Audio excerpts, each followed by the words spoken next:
A black waitress gave her inhaler to a man dying on the sidewalk, not knowing the stranger gasping for air was a Korean Mafia boss. The rain fell like bullets on the streets of Los Angeles, turning Normandy Avenue into a river of neon reflections and forgotten dreams. Zoe Mitchell pressed herself against the cracked brick wall of the 24-hour laundromat, her thin jacket doing nothing against the November cold that cut through to her bones. Her shift at Chen's Noodle House had ended 20 minutes ago, but the bus stop offered no shelter, so she ducked into the nearest doorway to wait out the worst of the downpour. Her hand moved unconsciously to the inhaler in her right pocket, a familiar weight she'd carried since childhood. Asthma, chronic, unpredictable. The kind that turns simple things like running for a bus or climbing stairs into calculated risks. The kind that had shaped her entire life around caution and preparation. She always carried two inhalers, one in her jacket, one in her purse. Better safe than suffocating, her mother always said. Through the rain, Zoe saw him, a man stumbling down the sidewalk like he was drunk. But something about the movement was wrong. Too jerky, too desperate. He wasn't drunk, he was dying. She'd seen that walk before, years ago when her younger brother Caleb had his first severe asthma attack at the playground. The panic, the grasping, the way the body fights for air that won't come. The man collapsed against a parked car not 15 feet from where she stood. Even through the rain and darkness, Zoe could see his chest heaving, could see the way his hand clawed at his throat, could see the terror in his face as his body betrayed him. People walked past him. Umbrellas bobbed by without stopping. Los Angeles in the rain, everyone in their own world, eyes down, problems invisible. Zoe's feet moved before her brain caught up. She was running through the rain, her own breath already tightening in her chest from the exertion in the cold. But she didn't care. She reached the man just as his legs gave out completely, sliding down the car door to the wet pavement. Up close, she could see he was young, maybe early 30s, Korean, with sharp features now twisted in panic. His lips were starting to turn blue. Hey, I've got you, Zoe said, dropping to her knees beside him. The water from the street soaked through her jeans immediately, cold and filthy, but she barely noticed. The man's eyes locked onto hers. Dark eyes, terrified, fighting. His mouth moved, but no sound came out except a horrible wheezing that Zoe knew too well. Asthma attack? He nodded frantically, hands still at his throat. His other hand was searching his pockets with increasing desperation, looking for an inhaler he didn't have. Zoe didn't hesitate. She pulled her own inhaler from her jacket pocket, her only one, because she'd forgotten to pick up her prescription refill this week, because money was tight and the pharmacy pay could wait another few days. Here, take this, she said, shaking the inhaler once and putting it to his lips. Breathe in when I press, okay? Slow and deep. She pressed the canister and watched him struggle to inhale. Once, twice, 3 times. His breathing was still labored, still terrifying, but some of the panic left his eyes. That's it. You're okay. Just breathe.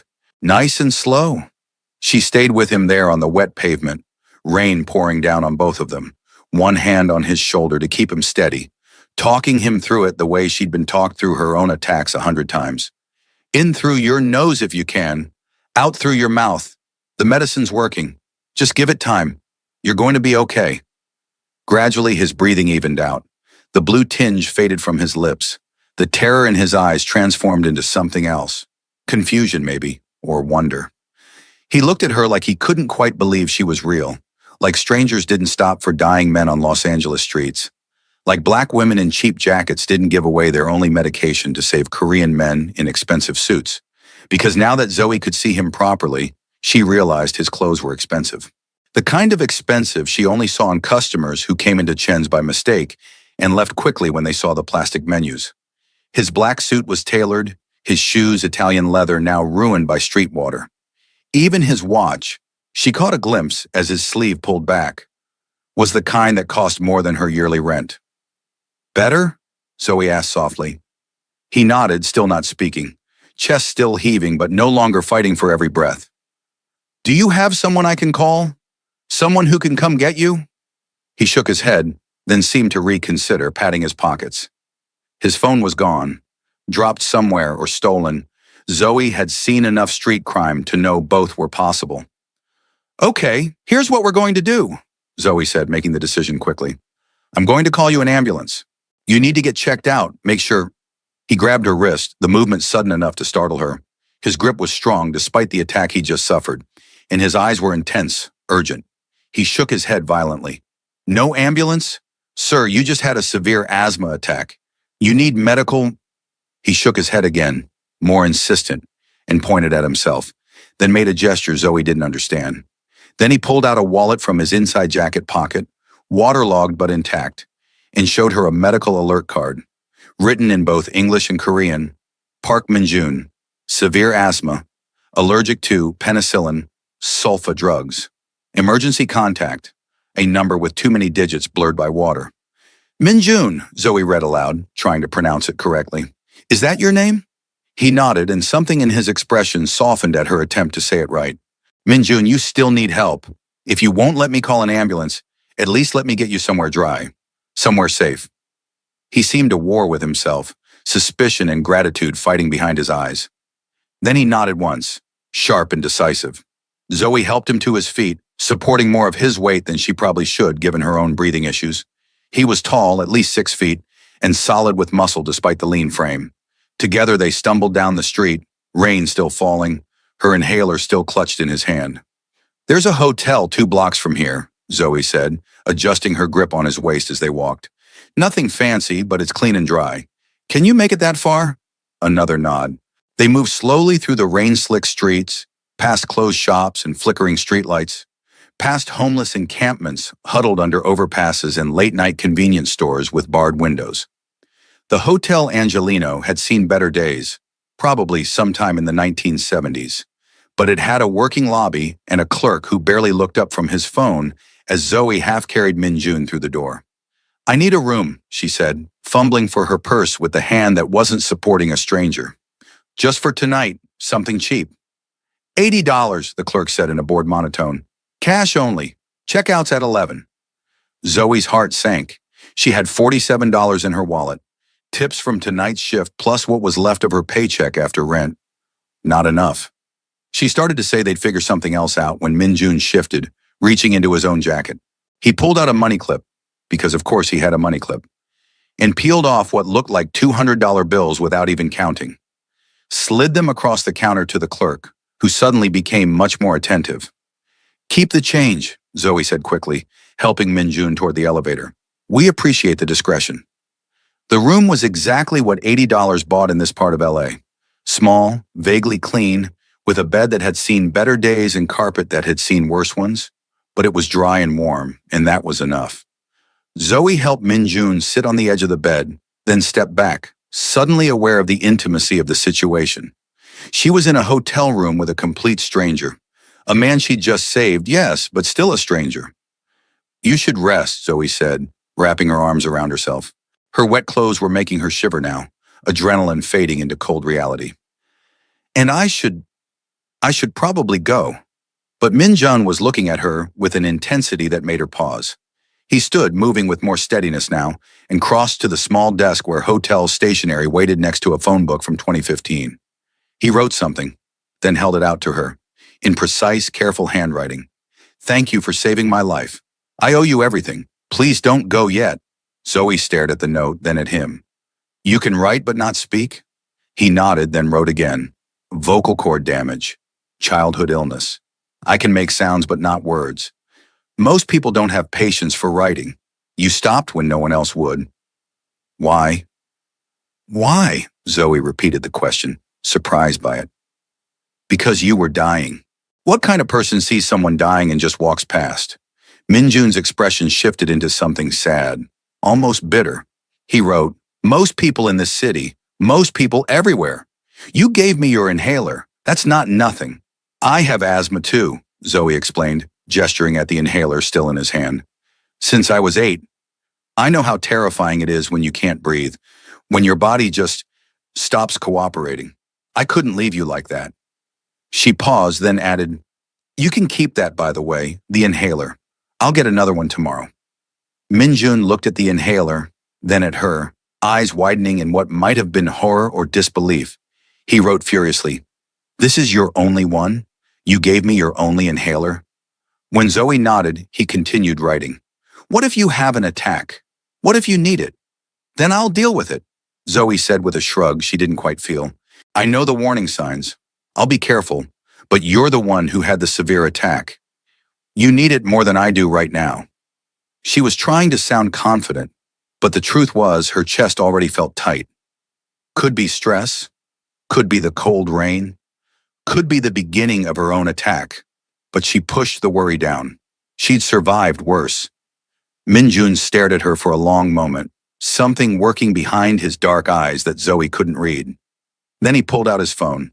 Apparently he'd had it all along, just hadn't wanted to use it earlier, and typed something. Showed her the screen. I'm calling you a car. You're soaked and it's late. Not safe for you to take the bus. I can't afford, Zoe started, but he was already shaking his head, typing again. I'm paying. Non-negotiable. You saved my life. The least I can do is make sure you get home safely. There was something commanding in his posture, despite his inability to speak. Something that suggested he was used to being obeyed. Zoe should have argued, should have insisted on her independence. But exhaustion was setting in, and the thought of waiting at a bus stop in wet clothes made her want to cry. Okay, she said quietly. Thank you.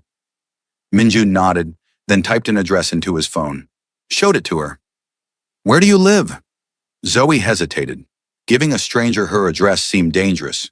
But then again, she'd just spent the last half hour in intimate proximity with this man, had given him her only medication, was standing in a hotel room with him. If he wanted to hurt her, he'd had plenty of opportunities. She told him her address, an apartment building in mid-city, nothing special but home, and watched him arrange the car. Then he wrote, the car will be here in 5 minutes. Wait in the lobby. And Zoe? He paused, seeming to search for words, even in writing. Thank you. Most people would have walked past. You didn't. I won't forget that. I hope you feel better, Zoe said, suddenly awkward. And maybe see a doctor tomorrow? Get your own inhaler? He nodded, a slight smile touching his lips. Then he did something unexpected. He bowed. A formal, deep bow of respect and gratitude. Zoe didn't know how to respond, so she just nodded back and left. The black car that pulled up to the Hotel Angelino 5 minutes later was nicer than any vehicle Zoe had ever been in. Leather seats, tinted windows, a driver in a suit who opened her door and didn't comment on her wet, bedraggled appearance. The drive to her apartment took less than 15 minutes, and when she tried to tip the driver, he refused. Already taken care of, miss. Have a good night. Zoe climbed the 3 flights to her apartment in a daze, her mind replaying the last hour. The man dying on the street, the inhaler she'd given away without thinking, the hotel room and the careful handwriting, and the bow. Park Min-jun, a stranger she'd saved and would probably never see again. She should feel good about it. She'd done something kind, something important. Instead, she felt hollow. Inside her tiny studio, she peeled off her wet clothes and stood under a hot shower until the water ran cold. Her chest felt tight, breathing slightly labored.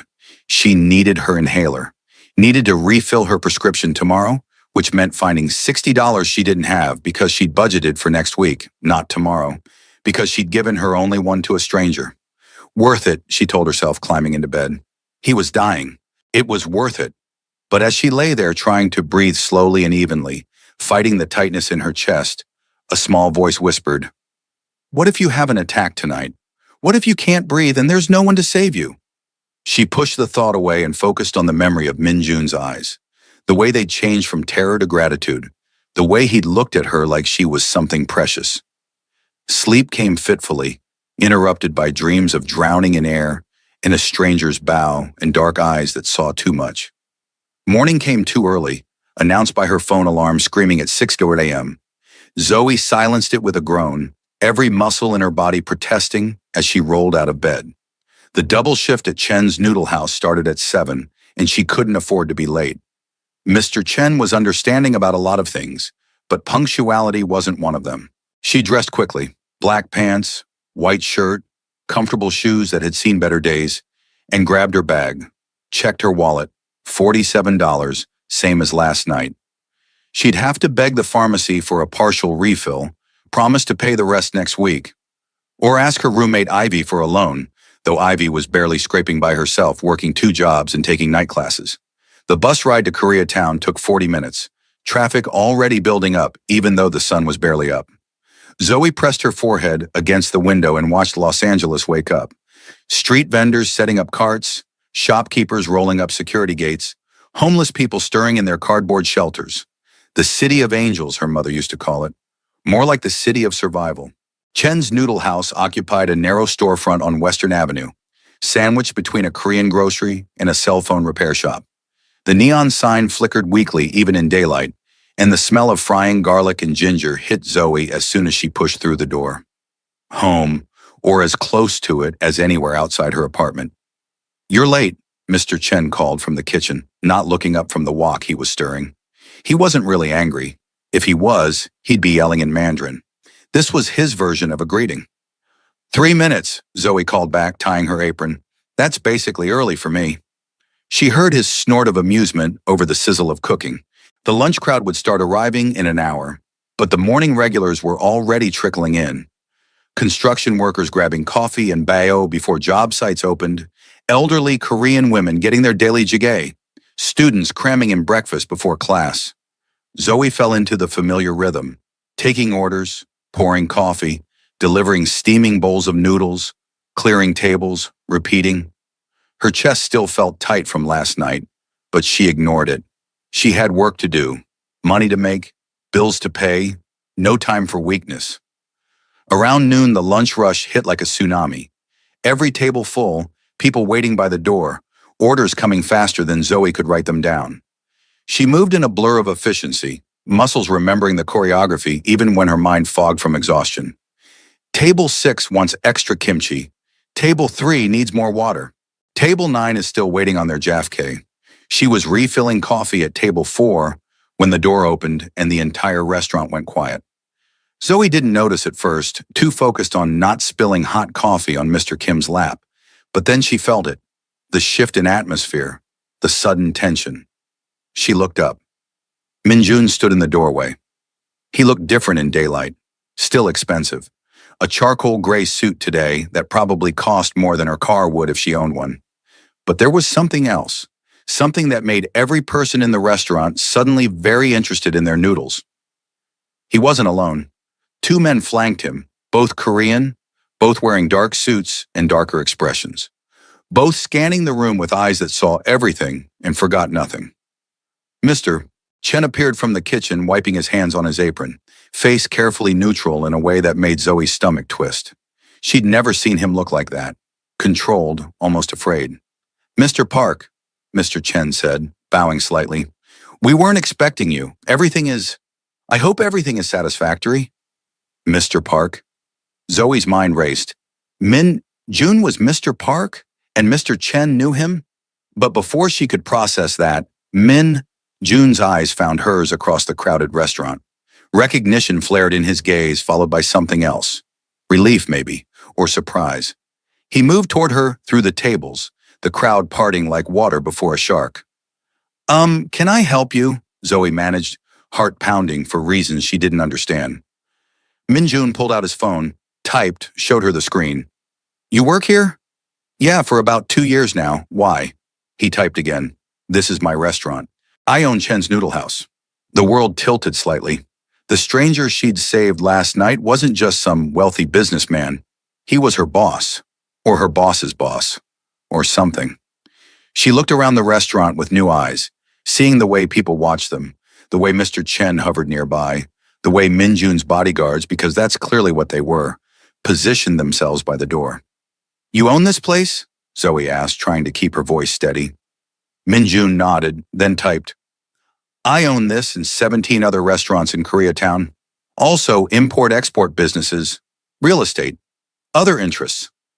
He paused, then added, "I've been looking for you since last night. I didn't know how to find you.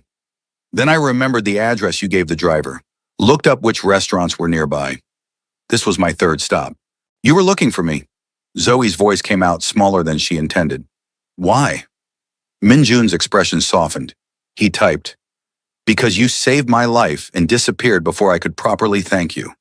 Because you gave me your only inhaler without hesitation. Because I needed to make sure you were okay. He reached into his jacket and pulled out a small bag from a pharmacy, handed it to Zoe. Inside were 3 inhalers, all the same medication as hers, plus a prescription slip with her name on it for unlimited refills. How did you... She started, but Minjun was already typing, I still had your inhaler. Called the pharmacy this morning with the prescription number. Had them transfer it and fill it. You should never be without medication you need. Zoe stared at the bag, throat tight with emotion that had nothing to do with asthma. This is too much. I can't accept... Minjun's hand on her wrist stopped her. Not grabbing, just touching. Gentle. He typed with his free hand. You gave me your last one when I was dying. This is nothing. Please accept it. Around them, the restaurant had returned to its noise and bustle. But Zoe felt like they were in a bubble. Just her and this intense stranger who owned her workplace and had tracked her down to give her medicine. Thank you, she said finally. Thank you. Minjun smiled then, a real smile that transformed his severe features into something almost gentle. He typed, Can we talk? After your shift. There's something I want to ask you. Every instinct Zoe had screamed caution. Rich men who owned multiple businesses and traveled with bodyguards didn't usually want to talk with struggling waitresses. But she remembered his terror last night, his gratitude, the careful bow. Whatever else he was, he'd been genuinely grateful. Human. I get off at 10, Zoe heard herself say. There's a coffee shop 2 blocks down that stays open late. Minjun nodded, typed. I'll be there. And Zoe, thank you. For last night. For today. For stopping when everyone else walked past. Then he bowed again, that same formal gesture of respect, and left with his bodyguards trailing behind. The moment the door closed, Mr. Chen materialized at Zoe's elbow. You know Mr. Park? He asked in his accented English, eyes sharp with concern. I met him last night. He had an asthma attack. I helped him. Mr. Chen's expression shifted through several emotions too quickly for Zoe to track.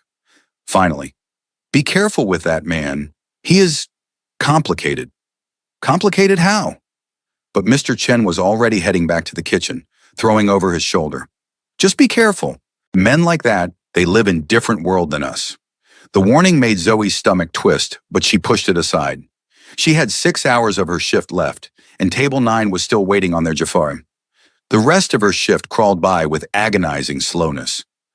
Zoe's mind kept circling back to Minjun, the way he'd looked at her, the pharmacy bag burning a hole in her apron pocket, the fact that he owned the restaurant where she worked.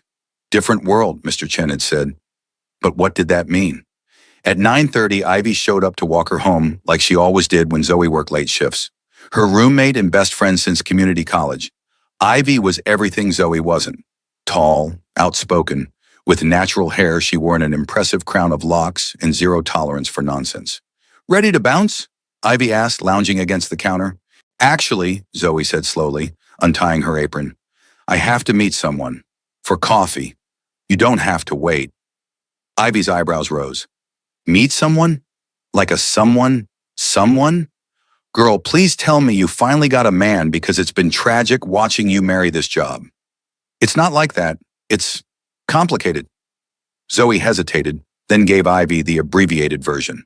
Asthma attack, inhaler, hotel room, expensive car, owner of Chen's, meeting for coffee. Ivy listened with increasing alarm, her expression shifting from curious to concerned to borderline furious. Let me get this straight, Ivy said when Zoe finished. You gave your only inhaler to some random dude, ended up in a hotel room with him, gave him your address, and now you're meeting him for coffee? Zoe, baby, that's not complicated. That's the beginning of a true crime documentary. He was dying, Ivy. What was I supposed to do? Let him suffocate?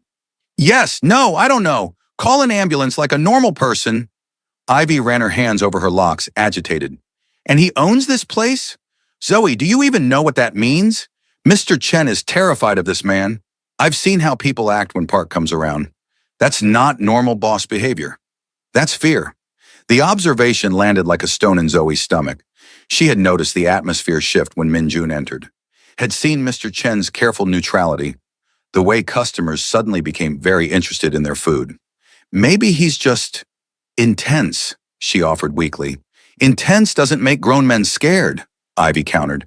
Dangerous does. Zoe, please, don't meet this man alone. At least let me come with you. Sit at a different table. Give you backup. Zoe wanted to argue, wanted to say Ivy was being paranoid, but her friend's concern was valid. She didn't really know Min Jun, didn't know what other interests meant, didn't know why grown men feared him. Okay, Zoe conceded. You can come, but sit somewhere I can see you, and if everything seems fine, you leave. Deal? Ivy hugged her hard. Deal. And I'm texting my cousin Rodney to be on standby, just in case Mr. Mysterious turns out to be Mr. Murderer. The coffee shop was one of those artisan places that had probably been a bank in a former life, all high ceilings and exposed brick. At 10:15 p.m., it was mostly empty except for a few students with laptops and a couple arguing quietly in the corner. Min Jun sat at a table by the window, back to the wall, a position Zoe noticed that let him see both doors and most of the room. He stood when he saw her, a gesture of old-fashioned courtesy that seemed at odds with the bodyguard stationed casually near the entrance.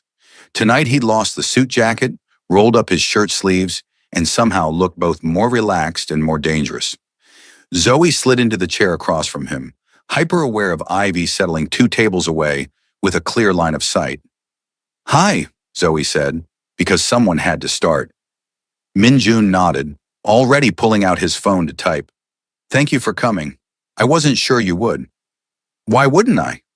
Because your boss probably told you to be careful. Because you're smart enough to be suspicious. Because men like me don't usually have innocent intentions when we ask to meet beautiful women for coffee. The word beautiful landed in Zoe's chest like a small explosion. She ignored it, focusing instead on the other part. Men like you, she repeated. What does that mean exactly? Min Jun studied her for a long moment, something calculating behind his dark eyes. Then he typed, It means I'm not just a businessman. It means the restaurants and real estate are legitimate fronts for less legitimate operations. It means people fear me for good reasons. Zoe's mouth went dry. You're a criminal. It wasn't a question. Min Jun didn't flinch from the word, just typed, yes. Though I prefer entrepreneur with flexible ethics. My family has run certain operations in Koreatown for 3 generations. I took over when my father died 5 years ago. Now I control most of the Korean organized crime in LA.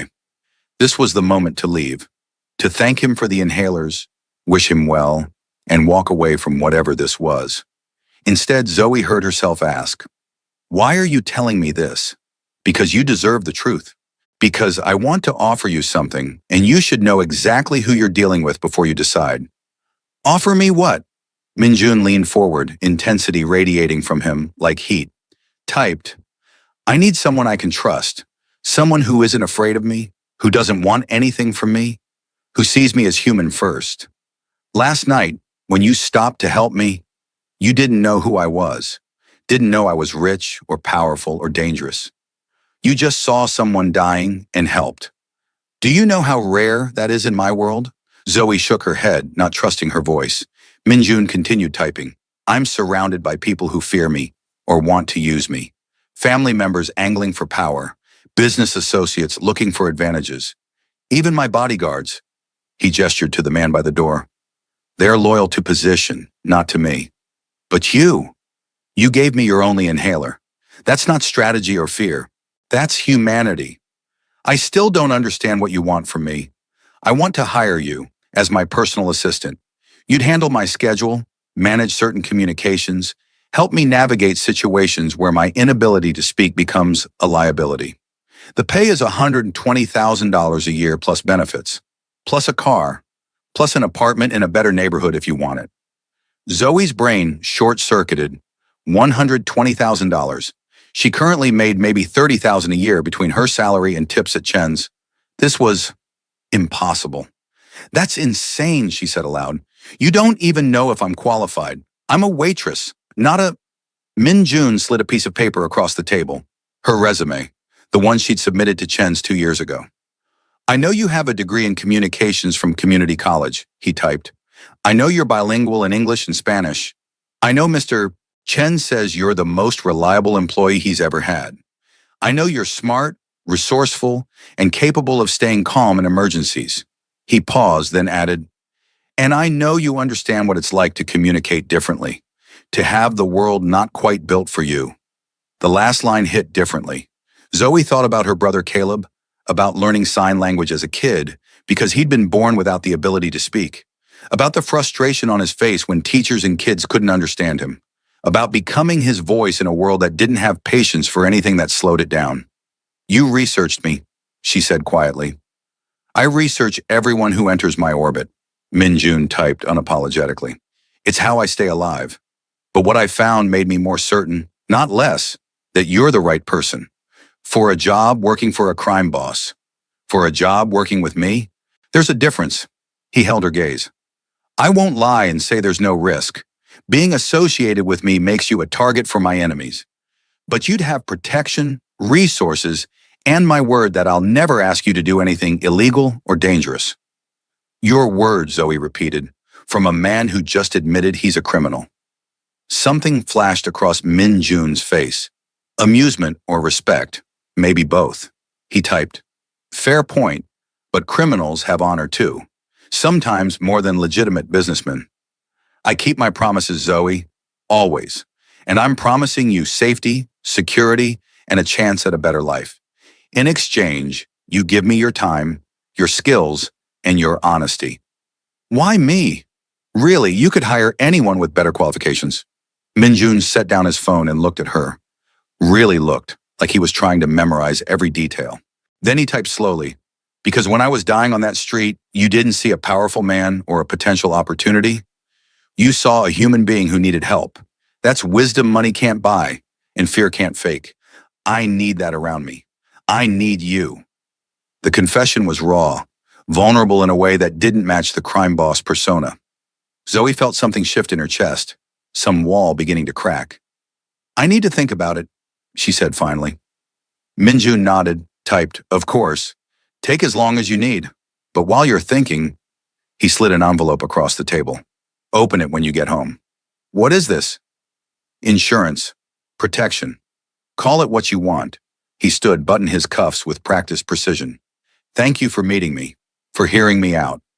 And Zoe," he waited until she looked up, "whatever you decide, thank you for last night. You gave me something more valuable than my life. You gave me hope that good people still exist." Ivy materialized the moment Min and Jun's car pulled away. Girl, what the entire hell was that?" She threw herself into the chair Min and Jun had vacated. "First of all, he's fine. Like illegal levels of fine. Second, was that a job offer? And third, please tell me you're not actually considering working for a literal crime boss." "I don't know what I'm considering," Zoe admitted, clutching the envelope. "He was honest at least. Didn't try to hide what he is." "Because honesty makes crime okay?" Ivy's voice rose. "Zoe, listen to yourself. This man runs organized crime in Koreatown. That's not flexible ethics. That's illegal, dangerous, probably violent." "He saved my job," Zoe found herself saying. "Mr. Chen told me last week that he might have to lay people off. Business has been slow. If Min Jun owns the restaurant, he's the reason I'm still employed." "So that makes him a hero. He probably owns half the businesses on this street and extorts the other half." Zoe had no answer for that. Ivy was right. Logically, objectively right. But something about Min Jun didn't fit the criminal stereotype. The way he'd bowed in gratitude. The inhalers he'd gotten her. The vulnerability in his typed words. Just let me think about it, okay? I haven't decided anything." Ivy sighed, deep and worried. "Fine. Think. But Zoe, just promise me you'll be smart about this. Whatever's in that envelope, whatever he's offering, remember that men like him don't give without expecting something back. And usually what they want costs more than money." Back in her apartment, Zoe stared at the envelope for a full 10 minutes before opening it. Inside was a check for $10,000. A note in Min Jun's precise handwriting, for emergencies, for security, for peace of mind. No strings attached. Whether you take the job or not, this is yours. Consider it a thank you for my life. MJ $10,000. More money than Zoe had ever seen in one place. Enough to pay off her credit cards, cover 6 months of rent, Finally fix her car that had been making concerning noises. Get Caleb the specialized equipment he needed for his graphic design course. She picked up her phone to call Min Jun to tell him she couldn't accept this, but realized she didn't have his number. Instead, she texted Mr. Chen. Can you give me Park Min Jun's number? I need to talk to him about something. The response came immediately. Zoe, be very careful. Mr. Park is not a man to owe debts to, but he sent the number anyway. Zoe stared at it for another 5 minutes, then typed, I can't accept this money. It's too much. The response was almost instant. It's not too much. You saved my life. Money is meaningless compared to that. Please don't insult me by refusing. Zoe, I don't want to owe you anything. June, you don't. This isn't leverage. It's gratitude. Keep it, use it, or burn it if that makes you feel better. But Zoe, please understand, having money you need isn't a debt. It's justice. She read the last message 3 times. It's justice. Like her struggling was an injustice that money could correct. Like he saw her barely scraping by and considered it wrong in a way that demanded correction. It should have felt condescending, insulting even. Instead, it felt like being seen. Really, truly seen for the first time in years. Zoe, if I take the job, what would I actually be doing? Day to day, June, managing my schedule, taking calls and messages, accompanying me to meetings to help communicate when writing isn't practical, helping me navigate situations where my silence is a disadvantage. Think of it as being my voice in a world that doesn't understand silence. Zoe, and the illegal stuff, June. You'd know it happens. You'd be around it peripherally. But I'd never ask you to participate. I have people for that. I need you for the legitimate parts of my life, for being human in a world that's forgotten how. Zoe, I need a few days to think. Minjun, take all the time you need. The offer stands. And Zoe, sleep well. You're safe. I made sure of it. That last message should have been creepy. Instead, Zoe found herself checking her locks with less anxiety than usual, climbing into bed feeling safer than she had in months. She dreamed of dark eyes and careful handwriting, and a bow that spoke of respect she'd never quite earned before. 3 days later, Zoe walked into Chen's noodle house for what she thought might be her last shift. She'd made her decision lying awake at 3 a.m., Caleb's voice in her head reminding her that opportunities didn't knock twice for people like them, that sometimes you had to take risks to change your life, that being afraid of success was just another way of staying small. She found Mr. Chen in the kitchen, chopping vegetables with the precision of a surgeon. I need to talk to you, she said. He didn't look up. You're taking Mr. Park's offer. Not a question. How did you? Because I've watched you these 3 days, watched you thinking.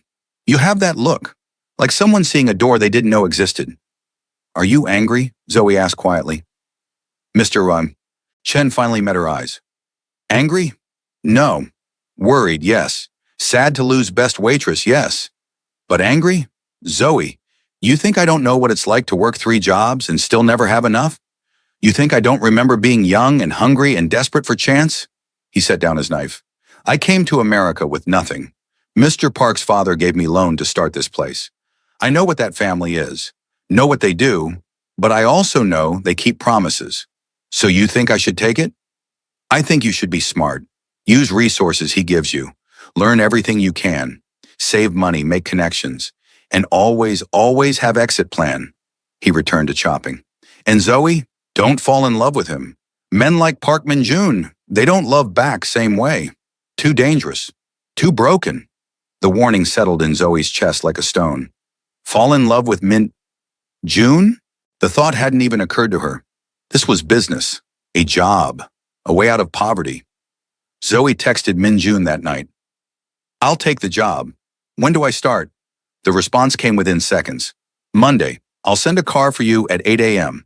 Wear something professional but comfortable. We have a lot to discuss. Then a moment later, thank you, Zoe. You won't regret this. She hoped he was right. Monday morning arrived with the weight of transformation. Zoe stood in front of her closet, staring at clothes that suddenly seemed inadequate. Professional but comfortable. What did that even mean for a crime boss's assistant? She settled on black slacks and a burgundy blouse that Ivy had once said made her skin glow. Pulled her natural hair into a neat bun, and applied minimal makeup. The car that arrived at 7:55 was the same one from the night of Min Jun's attack. Sleek, expensive, driver in a crisp suit. This time Zoe noticed details she'd missed before. Bulletproof windows, reinforced doors, the subtle bulge under the driver's jacket that suggested a weapon. She was entering a different world. Mr. Chen's words echoed, "Always have exit plan." Min Jun's office was in a high-rise in downtown LA, 20th floor with views that stretched to the ocean. The space was minimalist, glass and steel and expensive art that Zoe didn't recognize. But what caught her attention was the wall of photographs in the back corner. All of them featured Min Jun with various people. An older Korean man who must be his father, a beautiful woman who might be his mother, groups of serious-looking men in suits. "Good morning." Zoe turned to find Min Jun emerging from an interior office, dressed in a navy suit that probably cost more than her rent. He smiled, genuinely smiled, when he saw her and typed into his phone, "You came. I wasn't entirely sure you would." "I keep my promises too," Zoe said. His smile widened. "We're going to get along well." The first day was overwhelming. Min Jun walked her through his empire, the legitimate businesses, the less legitimate ones he never actually confirmed, but that she understood through context. She met his staff, his lawyer, his accountant, his head of security named Jin Woo, who looked at Zoe with open skepticism until Min Jun typed something in Korean that made Jin Woo's expression shift to grudging respect. "Jin Woo will be your primary protection," Min Jun explained. "He'll accompany you anywhere you go until my enemies understand you're off limits." "You really think someone would hurt me just because I work for you?" Min Jun's expression darkened. He typed, "I know they would. In my world, leverage is currency. You're close to me now. That makes you valuable. That makes you a target." The reality of it hit Zoe like cold water. This wasn't just a better job with better pay. This was danger. Real, physical danger. Maybe I should," she started, but Min Jun cut her off by gently taking her hand. Typed with his free hand, "I will never let anyone hurt you. That's not empty promise. That's blood oath. You're under my protection now. Anyone who touches you answers to me. And Zoe?" He waited until she met his eyes. "No one wants to answer to me." There was something fierce in his gaze, protective and possessive in equal measure. It should have frightened her. Instead, Zoe felt safe, safer than she'd felt in years. "Okay," she said quietly. "I trust you." Something shifted in Min Jun's expression, softened. He released her hand and typed, "You shouldn't trust me this quickly. I'm still a dangerous man." "Dangerous to your enemies," Zoe found herself saying. "Not to me." "How do you know?" "Because you bowed. That first night in the hotel room. You bowed to me like I was someone important, like I mattered. Dangerous men don't bow to waitresses." Min Jun stared at her for a long moment, then typed, "My father taught me that power without respect is tyranny, that the measure of a man isn't who fears him, but who he honors. You saved my life when you had every reason not to. That deserves more than a bow. It deserves everything I can give you." The intensity of the statement made Zoe's breath catch. This wasn't just gratitude. This was something deeper, something that felt dangerous in an entirely different way. Before she could respond, Jin Woo appeared in the doorway, speaking rapid Korean. Min Jun's expression shifted instantly, all business, all sharp focus. He typed, "Problem at the restaurant on 6th. I need to handle it. Come with me. Time to see what your job really entails." The restaurant on 6th was one of Min Jun's properties, a higher-end place called Moonlight that catered to business professionals and wealthy families. When they arrived, Zoe immediately sensed the tension. Staff huddled in worried clusters. A man in a police uniform stood by the bar, notepad in hand, looking uncomfortable. Min Jun strode in with the confidence of ownership. Jin Woo at his shoulder, Zoe trailing behind, trying to look professional. The police officer, Detective Martinez according to his badge, straightened when he saw Min Jun. "Mr. Park, we need to discuss the incident from last night." Min Jun pulled out his phone to type, but the detective was already shaking his head. "I need verbal answers, Mr. Park. I can't take a typed statement." Frustration flashed across Min Jun's face, and Zoe saw the problem immediately. He couldn't speak. The detective wouldn't accept written communication, and the situation was deadlocked. "I can help," Zoe heard herself say. Both men turned to look at her. "I'm Mr. Park's assistant. I can translate his statements for the record." Detective Martinez looked skeptical. "And you are?" "Zoe Mitchell. I started today." She showed him her brand new company ID that Jinwoo had given her that morning. "Mr. Park will type his answers. I'll speak them aloud for your notes. That's standard accommodation under the ADA." The detective's skepticism didn't fade, but he couldn't argue with the law. "Fine, but I need clear, complete answers." Minjun shot Zoe a look that might have been gratitude or surprise, then started typing. Zoe read aloud. "Mr. Park states that he was not present at the restaurant last night. He was at his downtown office until 11 p.m., then went directly home. His head of security can confirm." The questioning continued for 20 minutes. Minjun typing, Zoe speaking. Detective Martinez growing increasingly frustrated as his questions yielded nothing useful. Finally, "Mr. Park, I have 3 witnesses who say they saw someone matching your description arguing with the victim before he was assaulted in the parking lot." Minjun's jaw tightened. He typed rapidly and Zoe read, "Mr. Park notes that many Korean men in expensive suits frequent this area. He requests descriptions more specific than his general appearance. He also notes that without security footage or more concrete evidence, witness identification is unreliable at best. Are you refusing to cooperate?" "Mr. Park is fully cooperating within his legal rights. He's answered all your questions honestly. If you have evidence linking him to a crime, present it. Otherwise, this conversation is over." The words came out of Zoe's mouth with more confidence than she felt, but Minjun's slight nod told her she'd said exactly what he wanted. Detective Martinez closed his notebook with a snap. "This isn't over, Park. I know what you are. I know what you do. And one of these days, I'm going to prove it."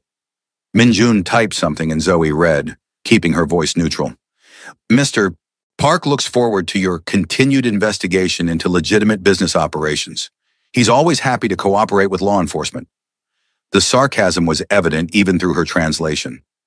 After the detective left, Min Jun turned to Zoe with something like awe in his expression. Typed, "You were perfect, calm, professional, legally sound. Where did you learn to handle police interrogations?" "I didn't," Zoe admitted. My brother used to get hassled by cops all the time. Being mute made them suspicious. I learned to advocate for him, learned the ADA, learned what they could and couldn't demand. Guess it translates." "Your brother is mute?" "Since birth, congenital vocal cord issue. He communicates through sign language and text-to-speech. It's why I learned sign language when I was a kid." Something profound shifted in Min Jun's expression.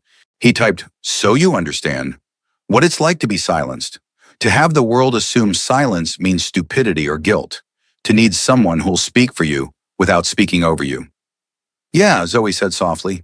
"I understand." Min Jun stepped closer, close enough that Zoe could smell his cologne. Something expensive and woodsy. He typed, "I chose right, hiring you. You're not just qualified, you're perfect, like you were made for this role." The intensity in his eyes made Zoe's heart race. "I'm just doing my job." "No, you're being my voice in a way no one else has ever managed. Do you know how rare that is? How valuable?" His hand came up, hesitated, then gently touched her cheek. "Thank you." Zoe should have stepped back, should have maintained professional boundaries. But something about the way he looked at her, grateful and vulnerable and intense, kept her frozen. "You're welcome," she whispered. Jin Woo's pointed cough broke the moment. He said something in Korean that made Min Jun's hand drop and his expression shift back to business. Min Jun typed to Zoe, "We need to check on the staff. Make sure they understand what to say if police return. I'll need you to communicate my instructions." The rest of the day was a crash course in Min Jun's world. Zoe met his restaurant managers, his distributors, people who spoke in careful euphemisms about inventory and protection services. She learned to translate Min Jun's typed instructions into verbal commands that staff responded to with immediate obedience. And she began to understand the scope of his empire. Vast, intricate, straddling the line between legal and illegal with practiced precision. By the time they returned to the downtown office at 7 p.m., Zoe was exhausted. But Minjun wasn't done. He typed, "Dinner. We need to debrief your first day. There's a private dining room upstairs, no pressure to eat, but we should talk." I thought the car would take me home. It will. After we talk. Please, Zoe. Just an hour. The private dining room turned out to be attached to Min Jun's personal apartment, a penthouse that made his office look modest. Floor-to-ceiling windows, minimalist furniture, a kitchen that looked like it belonged in a restaurant. The dining table was already set for two, food laid out from what looked like a very expensive catering service. "You planned this," Zoe said, taking in the setup. Min Jun had the grace to look slightly embarrassed. Typed, "I hoped you'd stay. Wanted to celebrate your first day and to thank you properly for how you handled the detective. With expensive food?" "With conversation. The food is just an excuse." He pulled out her chair, old-fashioned courtesy that made Zoe's heart flutter. They ate bulgogi, kimchi, perfectly steamed rice. Banchan spread across the table, while Min Jun typed questions and Zoe answered. He wanted to know everything: her childhood in South Central, her parents who worked constantly, her brother Caleb and the challenges of growing up mute in a hearing world, her dreams of being a teacher that died when money ran out. "Why teaching?" Min Jun asked. "Because I know what it's like to be overlooked," Zoe explained. "To have people assume you can't because of something you are, rather than something you've done. I wanted to be the teacher who saw potential in kids everyone else gave up on. Wanted to make a difference. You still can. In this role." Min Jun leaned forward, intent. "My community center project. It needs someone who understands education, who gets what it means to be marginalized. I want to offer classes for immigrant kids, job training, ESL. But I need someone to run it who has vision. Someone like you. I'm your assistant, not a program director. You're whatever I need you to be. And right now, I need you to build something that honors my father's memory while actually helping people." He typed rapidly, passion evident even through text. "My father came here with nothing, built an empire through crime because legitimate opportunities didn't exist for him. But he always said if he could do it again, he'd build something that helped others rise without needing to break laws. I want to do that, and I want your help." Zoe stared at him, this complicated man who ran criminal operations while dreaming of community centers. "Why me? Really? You could hire actual program directors with experience. Because experience without heart is just bureaucracy. You have heart. You stopped for a dying stranger. You defended me to police. You understand what it means to be voiceless and need an advocate. That's worth more than any degree. You put a lot of faith in someone you barely know." Min Jun set down his phone and just looked at her. Really looked, with an intensity that made Zoe's breath catch. Then he typed, "I know you better than you think. I know you gave your last inhaler to a stranger. I know you work double shifts to send money to your parents. I know you visit your brother every Sunday and help him with his graphic design work. I know you're kind in a world that punishes kindness. That's not barely knowing someone. That's understanding who they are. You really did your research. I protect what's mine. And Zoe, whether you realize it yet or not, you're mine now. My employee, my responsibility, my..." He paused, seemed to reconsider, then finished. "My priority." The possessive language should have alarmed her. Instead, it sent warmth flooding through Zoe's chest. "Your priority," she repeated softly. "Yes." Min Jun stood, came around the table, offered his hand. "Dance with me?" "There's no music." "There doesn't need to be." And somehow that made perfect sense. Zoe took his hand and let him pull her close. Let him sway with her in the silence of his penthouse apartment. They moved without music, without words, just breath and heartbeat and the electricity of proximity. "I'm falling for you, Min..." Jun typed with one hand, his phone pressed between them where she could see it, his other hand warm on her waist. "I know it's too soon. I know it's inappropriate. But I need you to know, because I don't lie. Not to you." Zoe's heart was pounding so hard she could feel it in her throat. "Min Jun, you don't have to say anything. Just know, and know that I'll never pressure you. Never use my position against you. If you want this to be purely professional, I'll respect that. But Zoe, I had to tell you, had to be honest. She should have pulled away, should have insisted on boundaries. Instead, Zoe found herself rising on her toes, found her lips meeting his in a kiss that tasted like possibility and danger and something that might be love.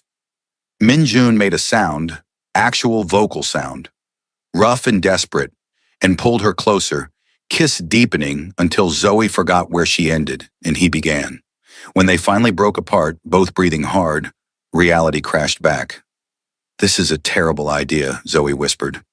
Min-jun typed, "Probably the worst. You're my boss." "I know. You're a criminal. I know that too. And I'm falling for you anyway." Min-jun's smile could have lit the city. He typed, "Good. Then we can be terrible together." The next 3 months were a fever dream of professional competence and personal complication. Publicly, Zoe was Min-jun's perfect assistant, managing his schedule, translating his communications, handling situations that required verbal negotiation. She ran interference with law enforcement, smooth-talked difficult business partners, and became indispensable to his operations. Privately, they were something else entirely.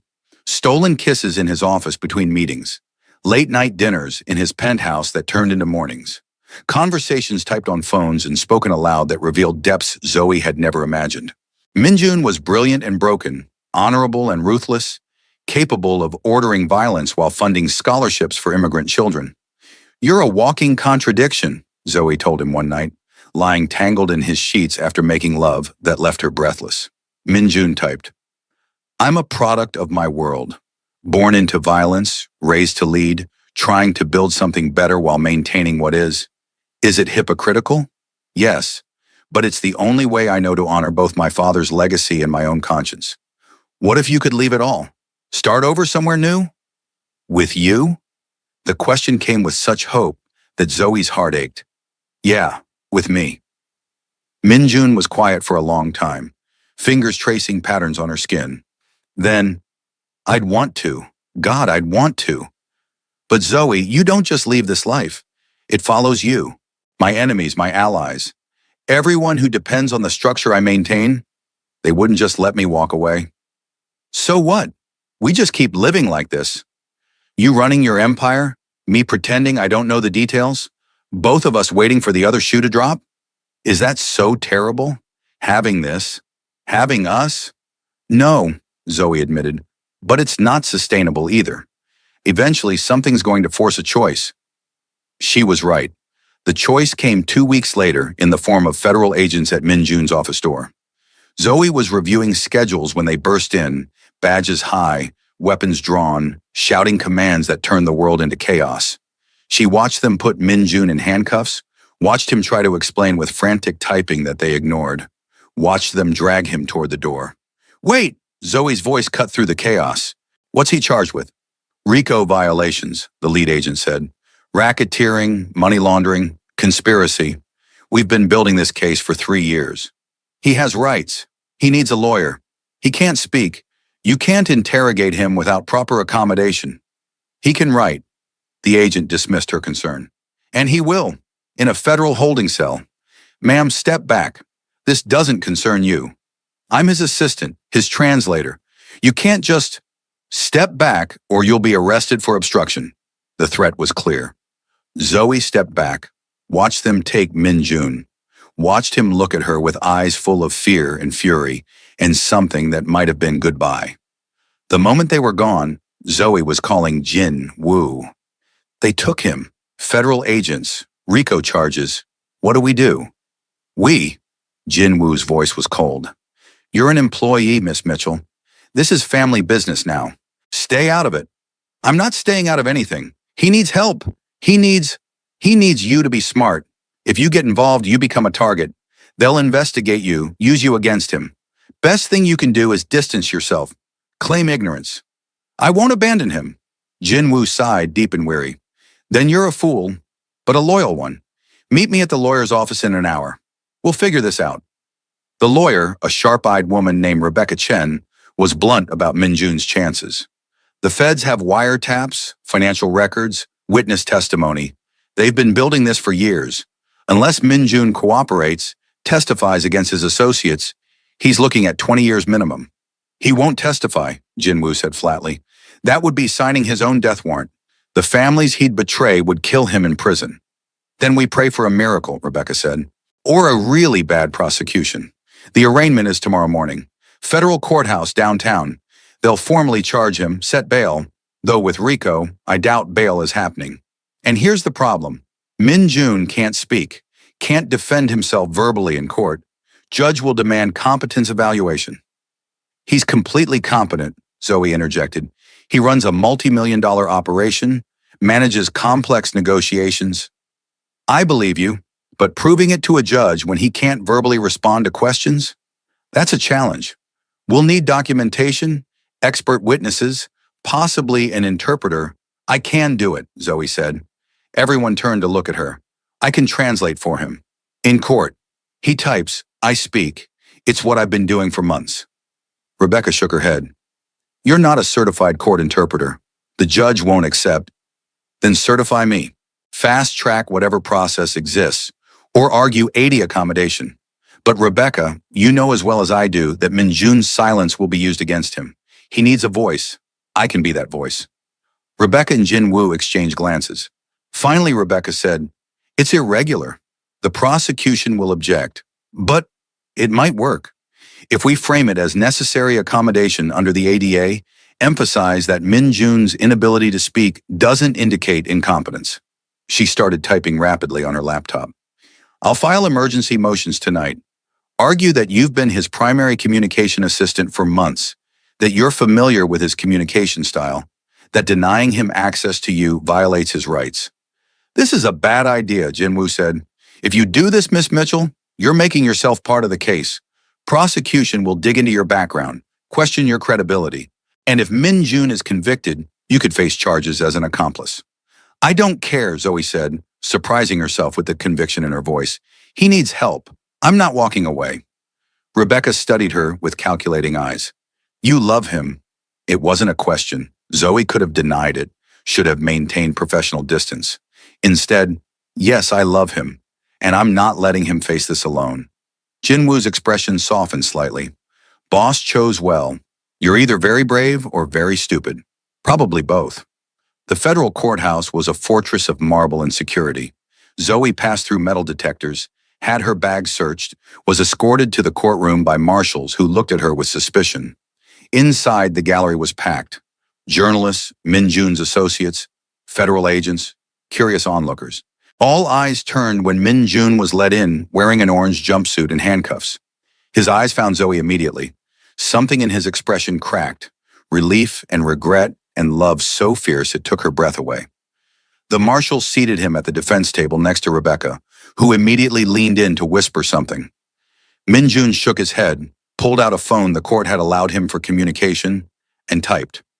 Showed it to Rebecca. She frowned, typed back. He typed again, more insistent. Rebecca stood.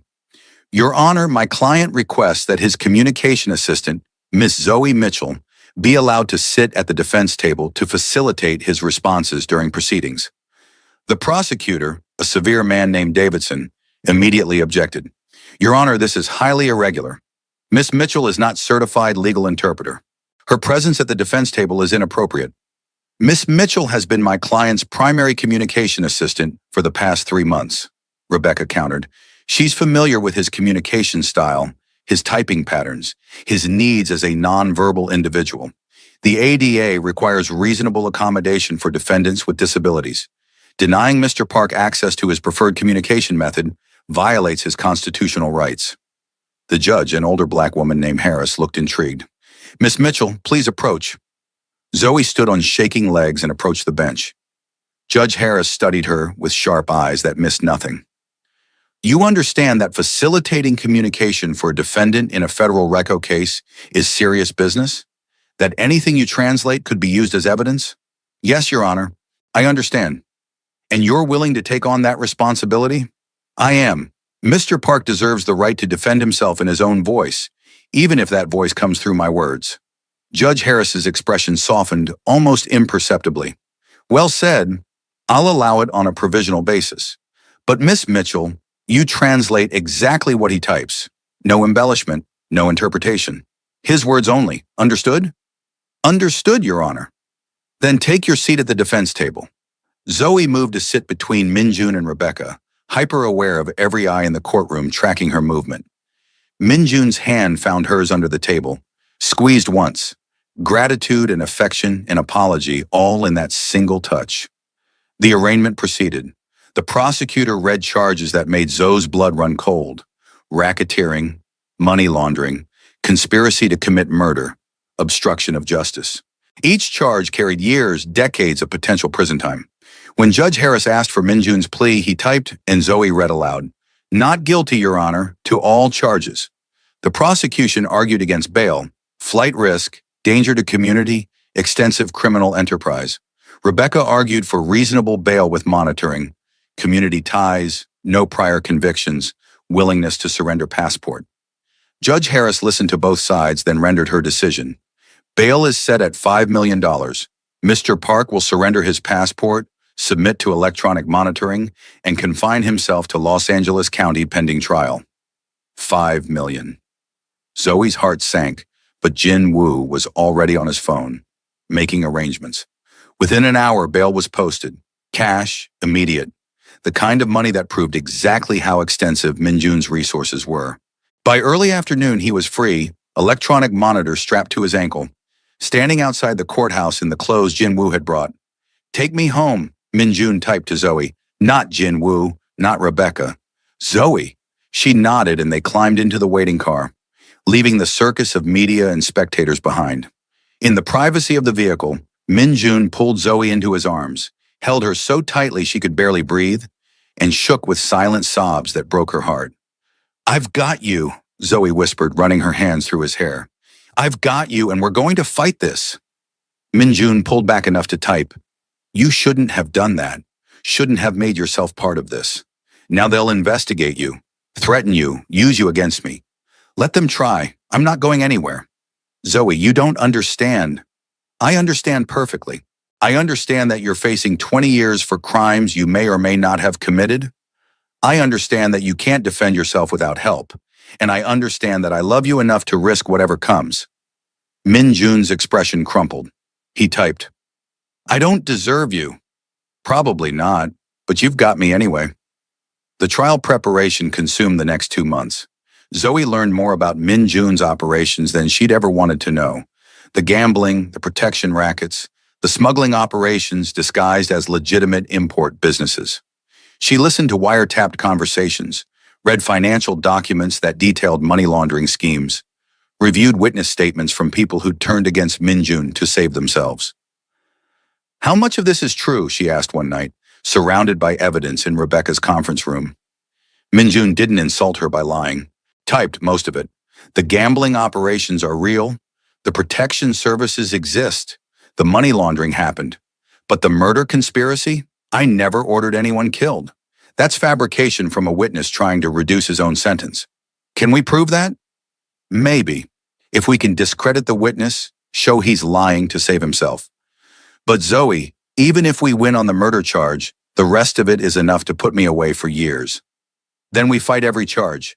Make them prove every allegation. Force them to meet their burden." "You sound like a lawyer." "I had a good teacher." She gestured at Rebecca, who smiled slightly. "The real problem," Rebecca said, "is that Zoe's testimony will be crucial. She'll have to testify about Minjun's communication methods, his competence, his state of mind.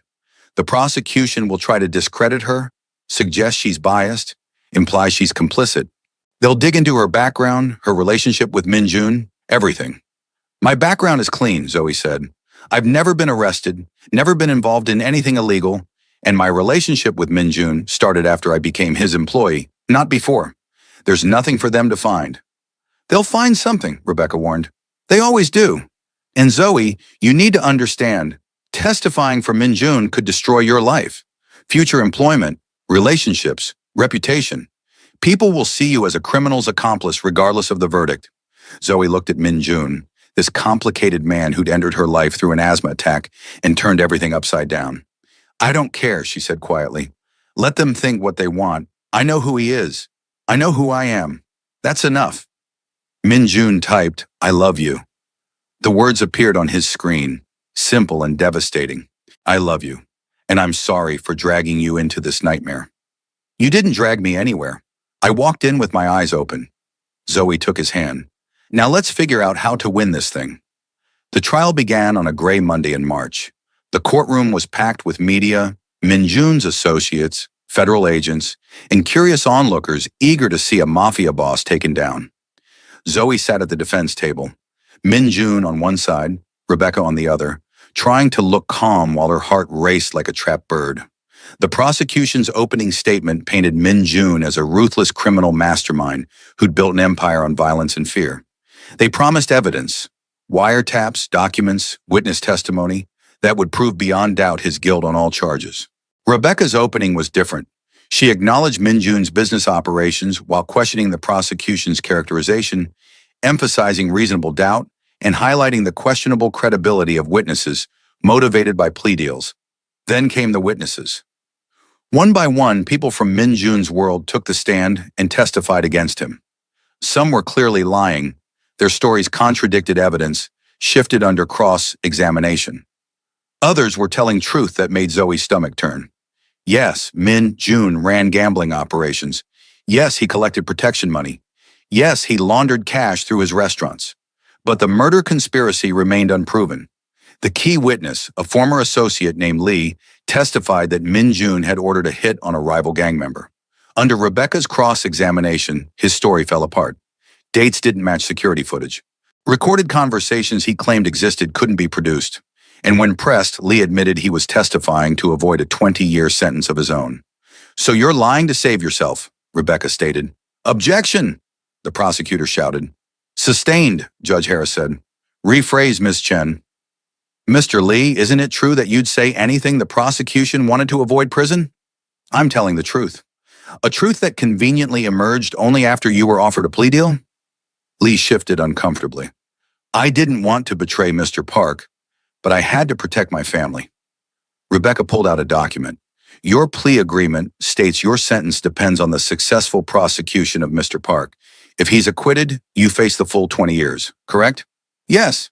"So your freedom literally depends on Mr. Park's conviction." "That doesn't mean I'm lying," but the damage was done. The jury's skepticism was visible. When it was the defense's turn, Rebecca called Zoe to the stand. The prosecutor's objection, the witness is biased, romantically involved with the defendant, was noted but overruled. Zoe swore to tell the truth and sat in the witness box, acutely aware of every eye in the courtroom on her. "Miss Mitchell," Rebecca began, "how did you meet Mr. Park?" Zoe told the story, the asthma attack, the inhaler, the rescue.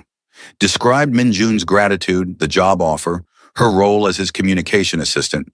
She was careful, factual, avoiding emotional language. "And during your time as Mr. Park's assistant, did you ever witness him ordering violence?" "No, never." "Did you see evidence of the murder conspiracy alleged by the prosecution?" "No. I saw a businessman managing restaurants and legitimate operations. I saw someone who couldn't speak defending himself from law enforcement, who didn't understand his disability.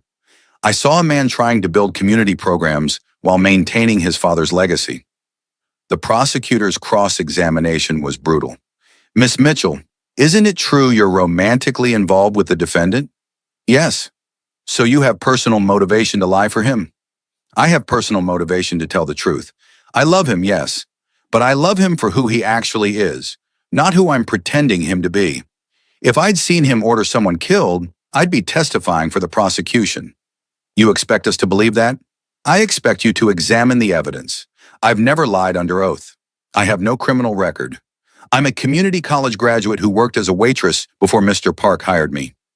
I have nothing to gain from lying and everything to lose. But I'm here because he deserves the truth, and the truth is that I never saw evidence of murder conspiracy.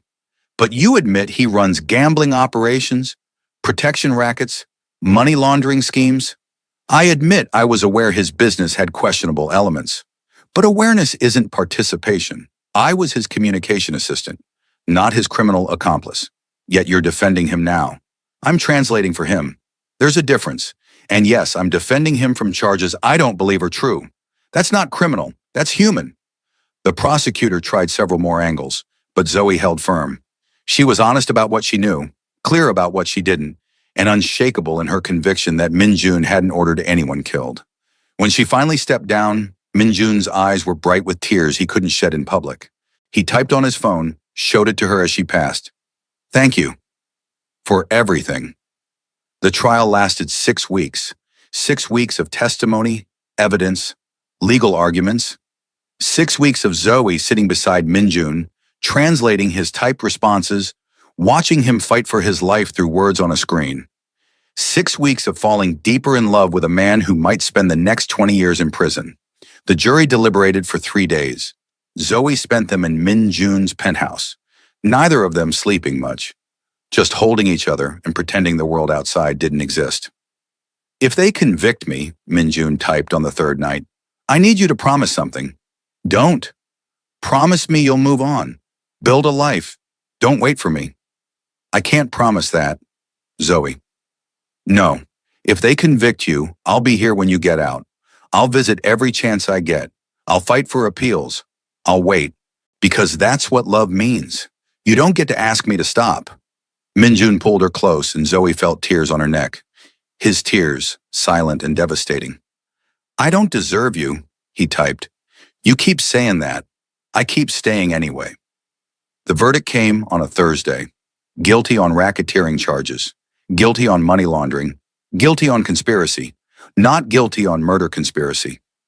Lee's testimony too questionable. Evidence too thin.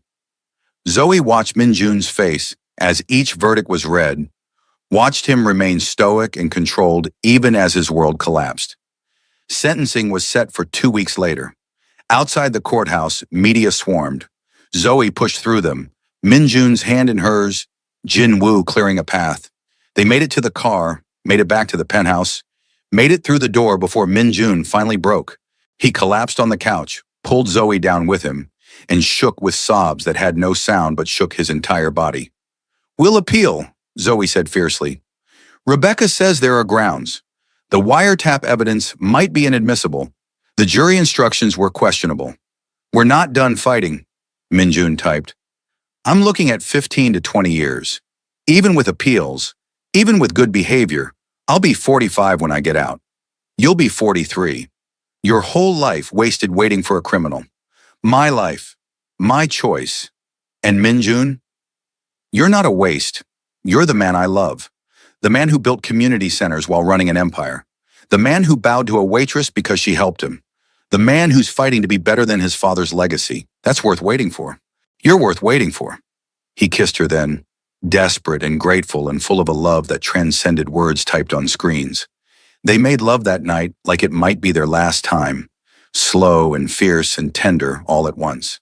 And afterward, lying tangled together, Minjun typed, Marry me. Zoe's breath caught. Before sentencing, before they take me away, I want you to be my wife. Want you to have everything I own if the worst happens. Want legal protection for you. But mostly, Zoe, I just want to call you mine in every way that matters. Yes, Zoe whispered. Yes, you impossible man. I'll marry you. Tomorrow? Tomorrow. They married in a small ceremony with just Jinwoo, Rebecca, Ivy, who cried through the entire thing despite her reservations, and Caleb, who signed his approval and welcomed Minjun into their family. Judge Harris, moved by their story, officiated. And when Minjun slipped a ring onto Zoe's finger, she felt something settle in her chest. Certainty. Whatever came next, they'd face it together. Sentencing came with the weight of finality. Judge Harris acknowledged Minjun's community contributions, his lack of violence in the proven charges, the questionable testimony that had driven the prosecution. But she also noted the severity of the crimes, the damage to the community, the need for deterrence. 15 years, she pronounced, eligible for parole after 10 with good behavior. 15 years, 10 minimum. Zoe felt the number like a physical blow, but Minjun squeezed her hand, typed with his free hand. I love you. Wait for me.